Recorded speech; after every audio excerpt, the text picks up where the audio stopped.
Pour décrire un processus, BPMN définit un ensemble d'objets. L'objet de flux fondamental est certainement l'activité. C'est un terme générique utilisé pour représenter une action, une unité de travail réalisée au cours d'un processus avec un début et une fin bien identifiés. Ce sont donc les éléments BPMN qui sont exécutables dans un processus. Deux types d'activités sont proposés, les tâches et les sous-processus. Dans cette vidéo, nous allons détailler les premiers types, à savoir les tâches.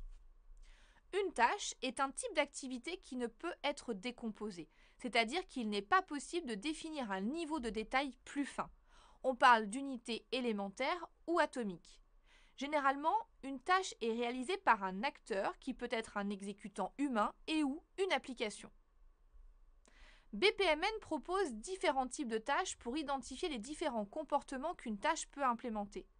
Comme pour les autres concepts de la norme, nous pouvons ajouter des pictogrammes en haut à gauche d'une tâche pour en spécifier sa nature.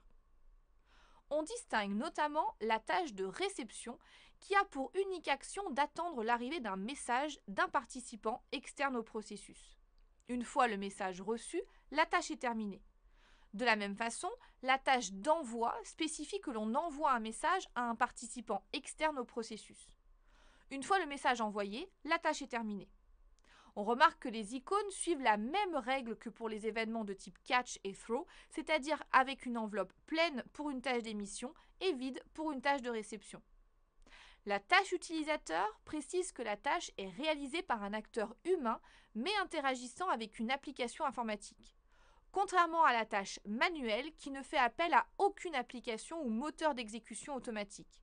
Plus spécifiquement, une tâche manuelle ne fait a priori l'objet d'aucune traçabilité dans le système d'information.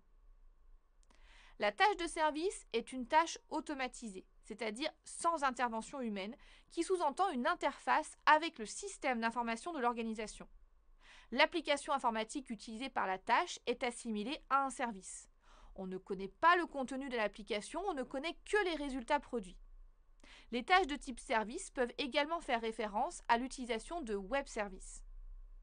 La tâche de script est également une tâche automatisée, mais dont le comportement a été construit spécifiquement pour la gestion du processus. C'est donc un type de tâche qui ne concerne que ceux qui souhaitent utiliser un moteur pour la gestion automatique de leur process. Enfin, la tâche règle métier. En pratique, elle est souvent utilisée pour indiquer que l'action de la tâche est d'appliquer une règle métier ou de prendre une décision. Mais en BPMN, on va définir un comportement bien plus précis.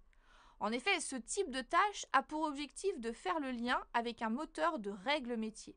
Le processus envoie des données au moteur qui fournit en retour des résultats.